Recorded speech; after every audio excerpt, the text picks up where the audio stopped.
So how was this film presented to you initially? Was this just an idea and then you kind of worked on it, or how did it kind of... I was looking for something for a story to allow myself to go back to something very scary.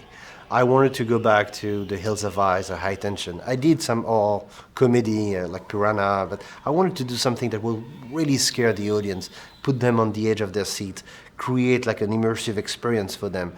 And I was reading script and book and everything, and I received the script of Crawl, and with the script came that log line about this young woman who has to save her dad during a hurricane category 5 in Florida in a flooded zone infested with alligators. It was just exactly what I needed. I just had to sign and say, hey, I'm doing this movie. It was exactly the perfect combination of survival and fear elements. What I loved also is, because I've seen your previous work, this film is a culmination of everything that you've done, but in a way that you basically have spent all this time and now you can do this. I feel like it was an easier shoot because you've shot the films that you've done in the past. Yeah, it was so easy. We're in the water every day in wetsuit with the wind and the rain, and you have to ask the actors. It was very, very difficult. You know, when you make a survival movie, you're supposed to make a survival movie in the movie. Here it was really a survival movie to make the movie as well. So it was very difficult, it was very hard. I definitely learned a lot from my previous movies that has all those elements, the water and, you know, like shooting in this kind of condition.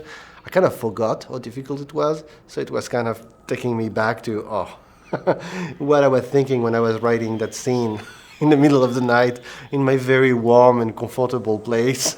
And then that was, you know, then you enjoy it so much, and I'm sure we'll go back again. When a film is this technical, how do you prepare for it? Is it like storyboards? I don't know how that works in terms of how you direct.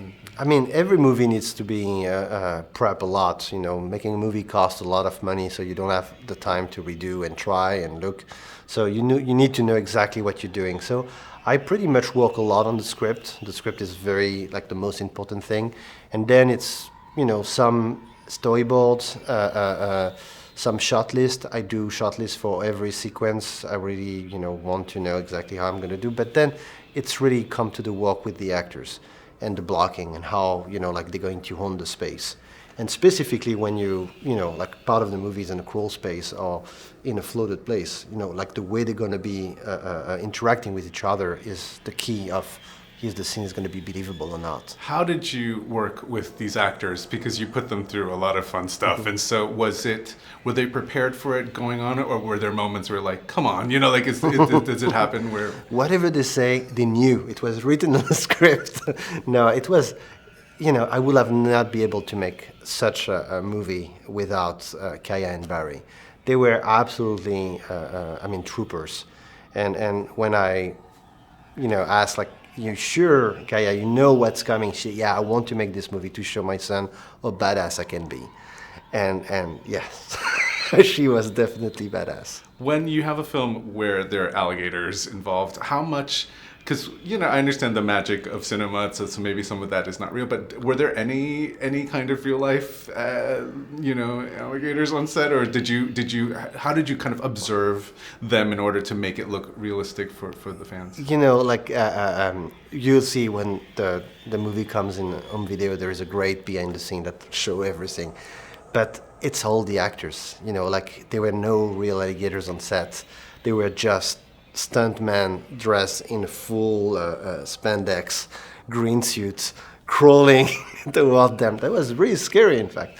But that was not alligators. Or they were like stunt people holding like a rug with like a foam head, just to interact. And that's where they're amazing, because they trust me. They trust, you know, like that we're going to make a movie that will look so good at the end, where the alligators will look so real that everyone will feel that they were actually real alligators in that crawl space, in that house, around the house, inside the house. And it's all of them playing it and going for I'm going to pretend that this diver with his fin like swimming is an alligator. And it works. The dog needs a special kind of statement. Like, what was it like working with him, her, and The dog, her real name is Chocho, and she came from Budapest, and she was spectacular. to find a dog that was trained, that was so comfortable in water, out of the water, with wind machine, and so, I mean, it was so nice to walk. You know, like you say, like usually walking with animals is so difficult. I will do any movie with this dog.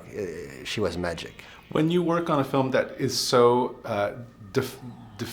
you have to kind of rely so much on pacing, and scenes are really scary, and then medium scary, and then little scary. How do you, as a director, kind of make sure what levels you're working with in terms of kind of presenting it to the audience? Because you can't just have one that's like full on 10 from the beginning. Or maybe this is the film that you felt was... I wanted it to be very intense. I wanted it to be so intense that you will not be able to, you know, go for the popcorn or the drink, that you were on the edge of your seat. I wanted that kind of movie when you go and you feel that the temperature is raising in the room because people are really nervous. And hold this as an audience member before being a filmmaker are like what I love the most in a movie theater. It's that experience where we all forget that we're all together and we just cross the screen and we're on the other side living the story. So when you do this movie, it's like as if you were drawing the blueprint of a ride. You know, like you know when you have to go down, you know when you have to give a little breathing space, and when you don't have to give breathing space. And I don't think this movie has a lot of breathing space. It's pretty intense. What I love is, I'm going to tell all my friends who watch this to not drink any liquids before, because RO was we were shifting because I think a lot of us drank some stuff. And so the whole time we didn't want to leave because it was freaky, but also we had to use it. So are there any rules that you should have to an audience who's going to watch this before they watch a film like Crawl? Like, what are the rules they should be prepared for? I think they need to come, with their full rain gear to go for the storm. No, I mean, it is a very fun, intense, scary movie experience. There is a reason why movies like this are working so well, even in the landscape full of Avengers and Star Wars and great big movies, is because a movie like Crawl gives you the feel of an immersive experience. You are going to be in that storm. You're going to be in that basement. You're going to try to reach the rooftop with the water rising around you, that ticking clock, and the alligators feeling more and more comfortable and coming towards you. It's going to be scary, and you're going to have a lot of fun, because maybe you're going to survive. If I can ask one really quick question, is it nice to kind of go back to your roots, if you will, which is basically just to scare the crap out of people again? Yes, it was so nice to go back and do a proper, straightforward horror movie. I really feel and realize it's my DNA. I have the same pleasure making these movies than waiting behind a door and, scare someone. So it's just fun.